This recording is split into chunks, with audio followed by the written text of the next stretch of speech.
जरा सोचिए, हम्म। सुबह सुबह किसी इंसान की आंख खुलती है और उसकी नाश्ते की मेज पर एक जिंदा बदसूरत सा मेंढक रखा है।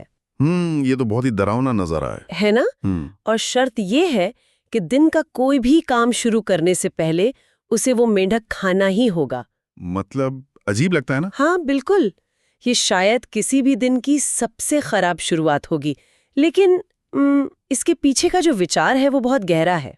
अच्छा, वो कैसे? मतलब अगर कोई व्यक्ति दिन का सबसे डरावना काम सुबह ही खत्म कर ले तो उसे एक तसल्ली रहेगी कि दिन भर में अब इससे बुरा कुछ नहीं होने वाला। बिल्कुल सही। और इसी विचार को आधार बनाकर आज हम एक बड़ी दिलचस्प गहन चर्चा करने वाले हैं।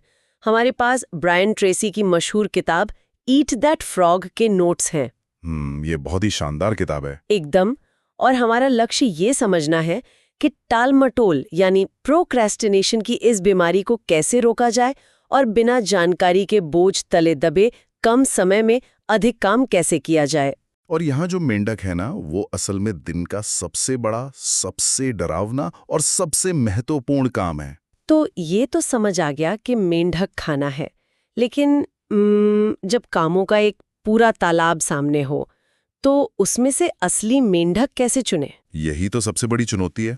क्योंकि सच कहूं तो कई बार सारे के सारे काम ही बेहद जरूरी लगने लगते हैं। मुझे तो समझ ही नहीं आता कि कौन सा मेंढक है और कौन सा बस एक छोटा टैडपोल। हाँ, और यहीं पर 80-20 का नियम काम आता है। ये नियम कहता है कि हमारे 20% काम ही हमें 80% परिणाम देते हैं। तो असली चुनौती उन 20% कामों को छांटने की है।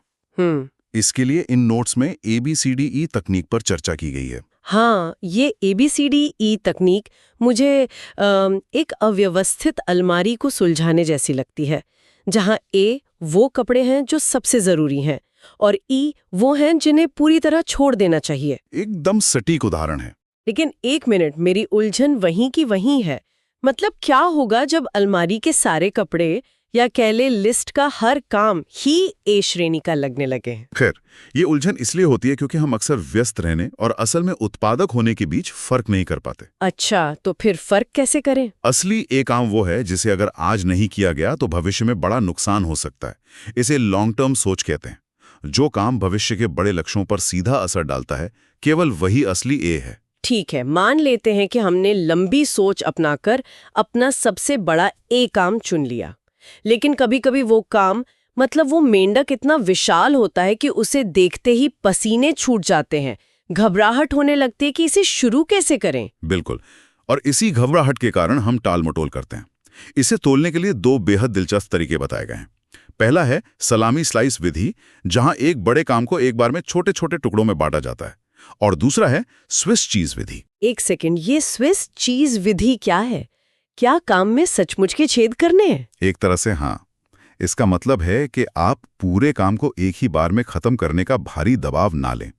इसके बजाय उसमें 10 या 15 मिनट का समय देकर छोटे छेद करें। ओ, मतलब हम पूरा काम खत्म नहीं कर रहे, बस शुरुआत करने की जो झिझक है उसे तोड़ रहे हैं। एकदम सही। सहारा रेगिस्तान पार करने की एक कहानी इस मानसिकता को बहुत अच्छे से समझाती है। अरे वहाँ, वो फ्रांसीसी यात्रियों वाली कहानी। हाँ, वही। ये बहुत ही कमाल की कहानी है। तो सहारा रेगिस्तान एक अंतहीन सपाट मैदान जैसा है जहाँ रास्ता भटकना बहुत आसान है। इससे बचने के लिए वहाँ हर 5 किलोमीटर पर एक तेल का बैरल रख दिया गया था। बिल्कुल। यात्रियों को पूरा विशाल रेगिस्तान पार करने के बारे में नहीं सोचना था। उनका लक्ष्य सिर्फ अगले बैरल तक पहुंचना था।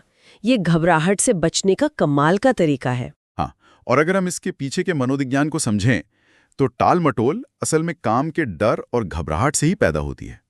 लेकिन जब हम एक छोटा सा कदम यानी एक बैरल पार करते हैं तो दिमाग में एंडोर्फिन रसायन का स्राव होता है, जो हमें खुशी देता है। सही कहा। ये रसायन हमारी घबराहट को दूर करता है और सफलता की एक सकारात्मक लत पैदा करता है। इस ऊर्जा से हम छोटे छोटे कदम उठाते हुए पूरा रेगिस्तान पार कर लेते हैं। तो अगर इस सारी चर्चा को समेटें तो बात यह है कि टालमटोल रोकने के लिए सबसे बदसूरत मेंढक को पहचानें और उसे छोटे हिस्सों में बांटें। और हाँ, यहाँ एक और जरूरी बात थी, सिंगल हैंडलिंग। हाँ, सिंगल हैंडलिंग बहुत जरूरी है। मतलब जब एक बार मेंढक खाना शुरू कर दें तो उसे बिना रुके, बिना ध्यान भटकाए पूरा खत्म करना है। बीच में कोई दूसरा काम नहीं करना। और इस प्रक्रिया में रचनात्मक टालमटोल का भी जिक्र था, यानी कम महत्व के कामों को जानबूझकर टालना। बिल्कुल, ये कोई बुरी बात नहीं है, बल्कि फोकस बनाए रखने की एक बहुत बड़ी ताकत है। ये ज्ञान सच में नजरिया बदलने वाला है। हम अक्सर रोजमर्रा के छोटे छोटे टैडपोल्स में उलझ कर रह जाते हैं और बड़े मेंढक छूट जाते हैं। अब वो सुबह का जिंदा मेंढक उतना डरावना नहीं लगता। सच है। और इस पूरी चर्चा से अंत में एक बहुत ही महत्वपूर्ण सवाल उठता है। वो क्या? सोचने वाली बात है कि यदि हमारी 80% सफलता केवल 20% महत्वपूर्ण कामों से आती है, तो क्या होगा यदि हम नीचे के 80% महत्वहीन कामों को हमेशा के लिए करना बंद कर दें? क्या दुनिया में किसी को वास्तव में उस 80% के गायब होने का पता भी चलेगा? ऐसे ही और इंस्पिरेशनल और मोटिवेशनल कहानियां सुनने के लिए हमारे YouTube चैनल स्टोरीपुर को सब्सक्राइब करें।